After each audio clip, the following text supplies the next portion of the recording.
Hello everyone, my name is Finn. I'm a juggler, an object manipulator, a musician, and just a guy from Germany. In this video, I will talk to you about my thoughts, my struggles, and my findings of the last weeks. But first, I tell you a little bit about where I started this process.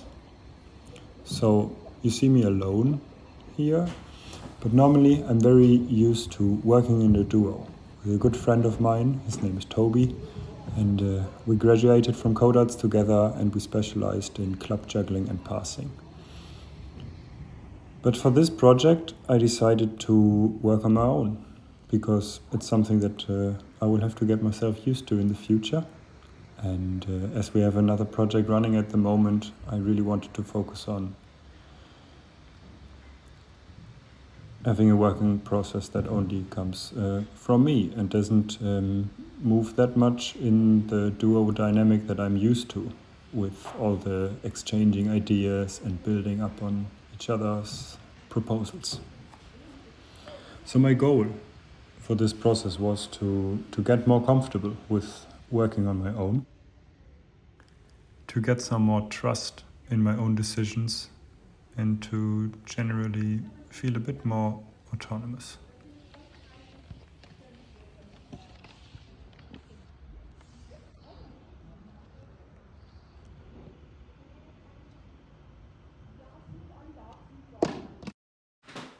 So here we see what I was taking into the studio with me in the beginning of the research.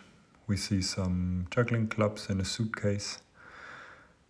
We see a computer, some diabolos, a water bottle for the breaks, a TerraBand for the warm-up, some chaos, some order, and a notebook. When Anna started thinking about the subject of our research with us, I started by looking back at what fascinates me. And I realized one of the things that I just love in seeing in circus is when things fit to the music. when a choreography or a sequence is just perfectly in time, and when things just seem to fit together. So I started to wonder, why is this? Why do I like it so much when things fit to each other? And I realized something that fascinates me about it is that when two things are very different, but they are similar in one single aspect.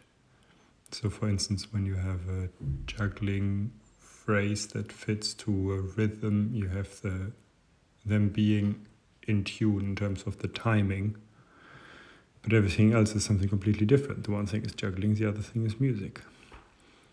So I realized, there's something intriguing about transferring the concept from one subject to another one. So now, how do I get this concept that I could then later translate into juggling?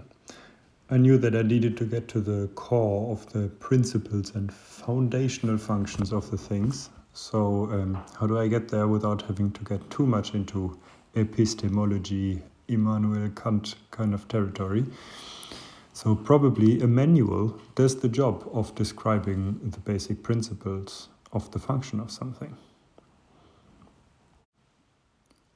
And can I extract the basic principle of something non-circus and then apply it to circus?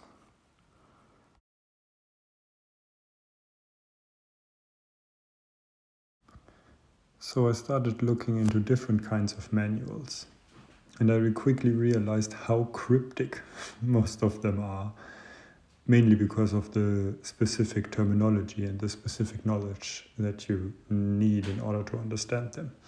So I realized that I needed to start with simple instructions in order to be clear with the aspects that I want to translate. Is it actually translating what I'm trying to do? Because when we are talking about translations, it's about languages. Or is it rather transposing? Like when a musical piece shifts from one key to another. Or maybe converting, to change from one form or function to another. Or interpret, maybe, even. Anyway, what I wanted to do is finding an external instruction on how to use my props. The manual of manuals. A way to elicit juggling instructions from something that isn't juggling.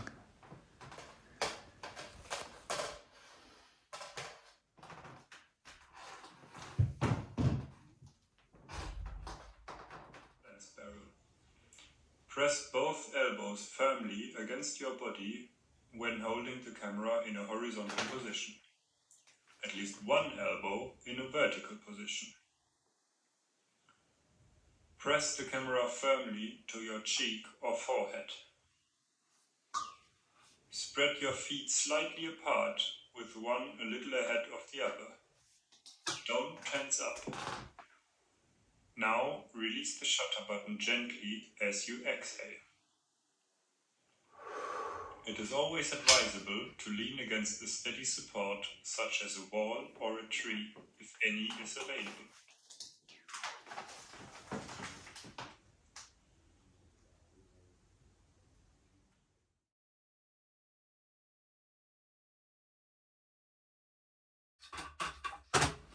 In Ben Richter's class on object-oriented ontology, he said a sentence that stuck with me, which was, "The chair tells us how it wants to be sat on."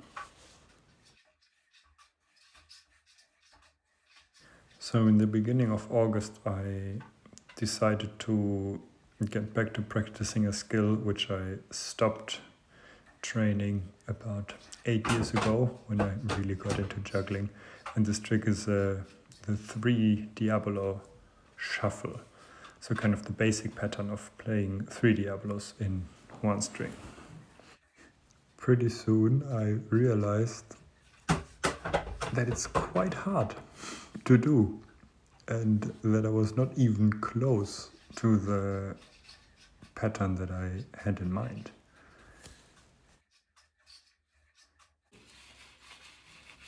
As I was getting quite frustrated by not being able to manage the thing that I had so clear in front of my inner eye, I started to think that the Diabolo seems to have quite a clear idea of how it wants to be treated.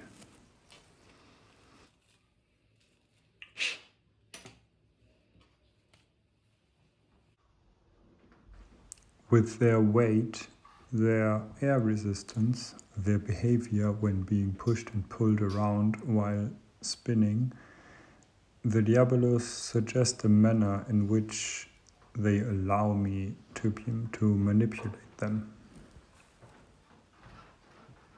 The pattern or trick, in this case the 3 Diabolo shuffle, first of all, is only an idea.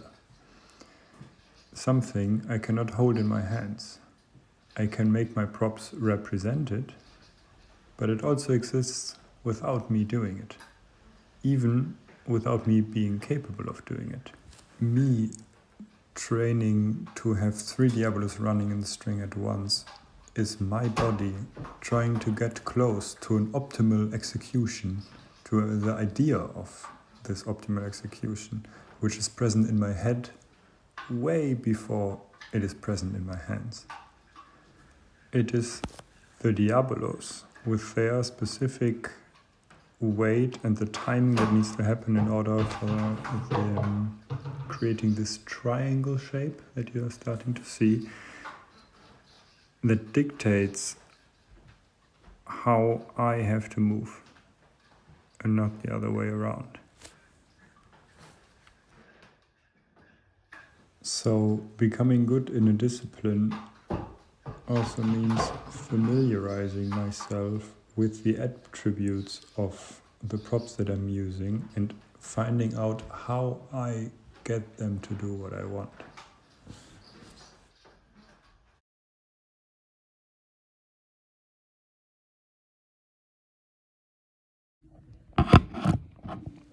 In the past weeks, I could not get into the subject matter as deep as I would have liked to, but I definitely deepened the understanding of my practice, the way my brain works, and the way I create material.